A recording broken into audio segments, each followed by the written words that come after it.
Hello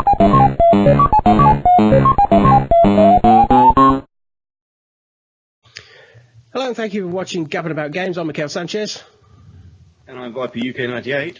And today we're touching on another contentious subject. It's probably been talked out over and over again.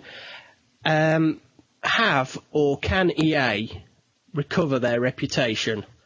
This is really more of a chat about the decline of EA over the last 10-15 years as a company, and if there is any possibility of them, particularly with the PC market, to regain some of the very damaging PR exercises. I would just before we start this, I would just raise that about just over a month ago, EA did release a statement saying that they fully acknowledge that they have treated some of the franchises that they have bought over the years, such as Bullfrog Studios, Westwood Studios, a lot of these smaller independent companies that they've gobbled up and subsequently gone on to do nothing with the franchises whatsoever. I mean, let's take Bullfrog, for example. They had the theme park, theme hospital, Dungeon Keeper, nothing. Syndicate, nothing's come of that. Westwood Studios, it's been a long time since there's been a Command and Conquer, let alone a decent one. They also make June. Westwood Studio, they may have done. They were in fairness, in the mid to late 90s, Westwood were probably one of my favourite developers. They did Blade Runner, that's a little known PC game, but it's actually not bad. A little bit glitchy, not the greatest game ever told, but visually they really were quite faithful to the source material. Is it too late for EA to salvage any kind of reputation? Well, they obviously haven't done themselves any favours, and they're aware of that. But I think the problem that they've got at the same time is that away from franchises itself, what they've also done is they release games with, well, quite a lot of glitches in, got problems in, and their level of support has generally been quite bad. They release they've betas. literally just cut stuff out without really, without any care and consideration for those people that are spending money on their games. I think, as I said, I think the problem with EA is that they've got too reliant on having a release date and being too rigid in sticking to that date, and they end up just releasing betas. If we went back to a previous chat that we had, my Roller Coaster Tycoon World, when that was released, it was released and it got some pretty negative feedback, and at least the company had the good and common sense just to say, okay, we're going to pull this from the market, we're going to hold 5 or 6 months, we're going to get this reworked, get it out there back properly. EA don't bother doing that. They just say, right, the game's out on April 16th, this is when we're releasing. If there's any problems, we'll worry about that later.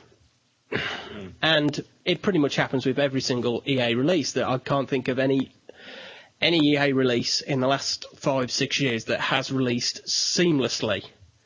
You had all the fiasco with SimCity, the remake, which was an absolute disaster. And they gave the excuse then, well, we didn't anticipate this much traffic. It was the first proper SimCity for well over 6 or 7 years. It was plugged beyond belief. They didn't expect that much traffic, really.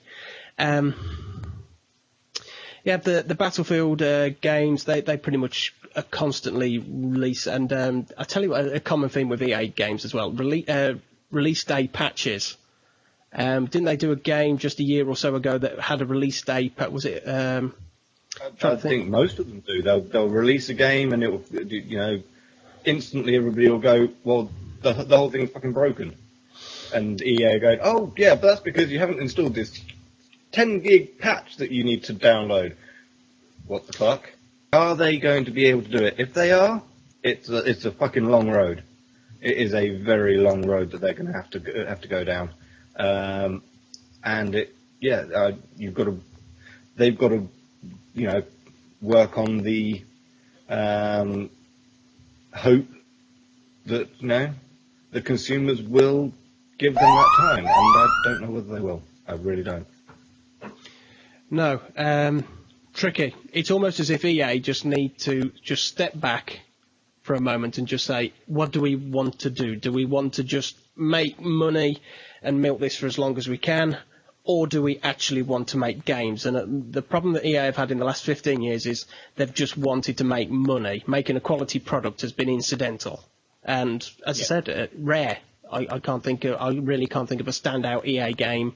And yes, I know that EA don't physically make the game. They're the publisher. They're the people that, they hire people to make the game. But they have very little input over the actual creation of the game itself. But then again, because they're putting all the money in, they're going to be dictating what they want. And it seems that what EA wants at the moment is just convey about mediocrity. So, yeah, EA can do it, but I think they would go a long way in restoring some of their reputation if they did have a look at some of their discontinued intellectual properties, such as Theme Park, such as Theme Hospital. Theme Hospital, to me, is crying out for a proper sequel. My hat. I'm bored, don't look at me.